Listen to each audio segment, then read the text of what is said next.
Tenho três questões, não sei bem a quem dirijo. Uma é de caráter pragmático, é saber se a sessão no dia 1 vai ser gravada e depois posteriormente disponibilizada para jornalistas que não possam ir, mas que queiram inteirar-se do que passou. No site do fórum, os fóruns anteriores estão em vídeo. Eu não sei se este ano também está previsto isto, de serem gravadas e disponibilizadas no YouTube.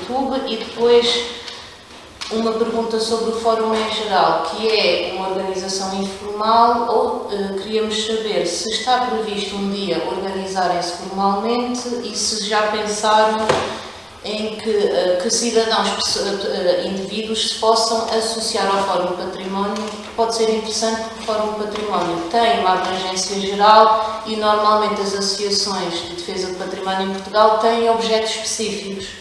Portanto, não há propriamente muitas associações ao ICOMOS, que é para profissionais, mas para o cidadão em comum, por exemplo, existe a Associação dos Amigos dos Castelos, existem associações de arqueologia, etc. Mas, desta forma abrangente, não estou recordada que haja alguma associação que agregue cidadãos que têm também um amor geral pelo património. Portanto, queria só saber se vocês têm em carteira essa ideia de se estruturarem. Também pode ter desvantagens estruturarem-se formalmente, não é? Mas também é depois, se calhar, uma possibilidade de crescimento e de fortalecimento pelos objetivos, etc. Pronto, fica como não há um presidente, fica para a mesa no geral esta pergunta. Eu, em relação à primeira questão que pôs, eu posso responder. Portanto, nós discutimos isso e ainda se pôs a questão de gravar e transmitir em direto. Mas depois dissemos, não.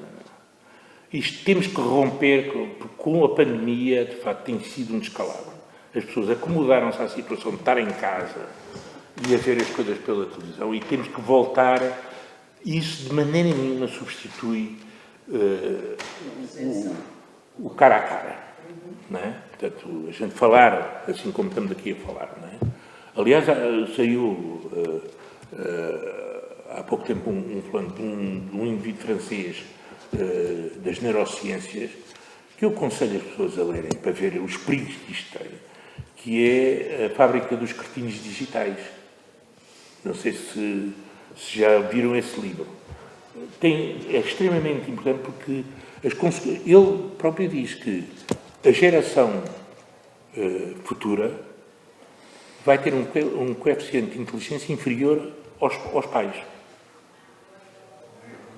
E muito derivado a isto, da maneira como são utilizadas as tecnologias de informação e comunicação, não é? E as redes sociais,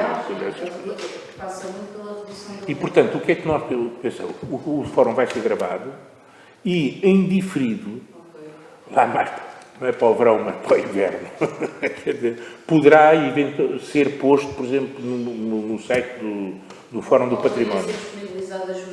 Do ponto de vista das redações, às vezes é difícil, por contenções, não é, económicas, os jornalistas deslocarem-se. Ou seja, poderiam pensar na hipótese de, em diferido, fornecer algumas redações.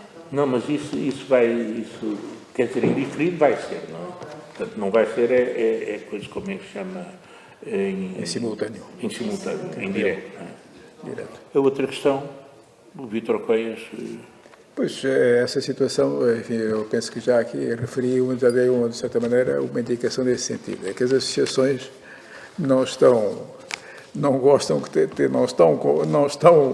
ansiosas que venha uma entidade dita chapéu, não é? Dizer o que é que elas devem fazer e o que é que elas não devem fazer. E, portanto, não há... Isso foi ventilado logo no primeiro fórum, nas reuniões que antecederam o primeiro fórum, de 2017, foi ventilado e foi decidido não avançar nessa linha, porque isso não era das simpatias das associações.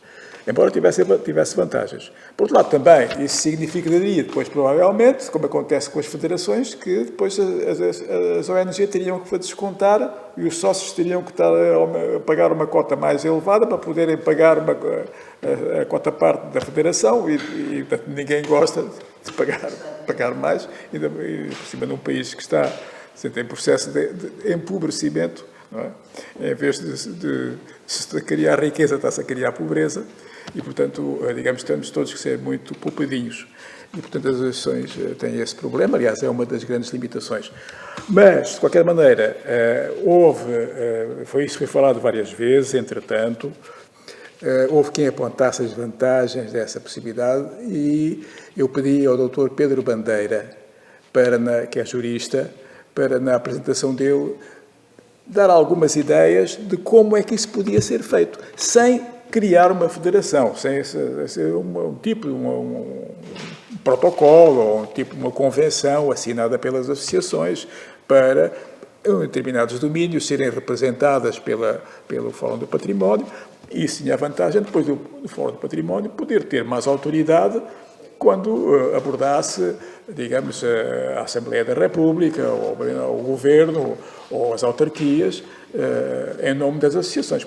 Tinha legitimidade para reivindicar esse estatuto de representante. Presentemente não tem, só tem o único elo de ligação. A única coisa que pode dizer é que o Fórum, no final da primeira edição de 2017, as associações aprovaram um determinado documento programático, é um documento programático, e, portanto, o Fórum tem, no âmbito dos objetivos desse documento programático, tem legitimidade, porque está escudado, quem se apresentar a falar em nome do Fórum, está escudado no facto e pode invocar, que existe esse documento, e mais, foi subscrito inicialmente por cerca de 30 associações que estavam presentes, mas depois foi subscrito por mais 20 e tal.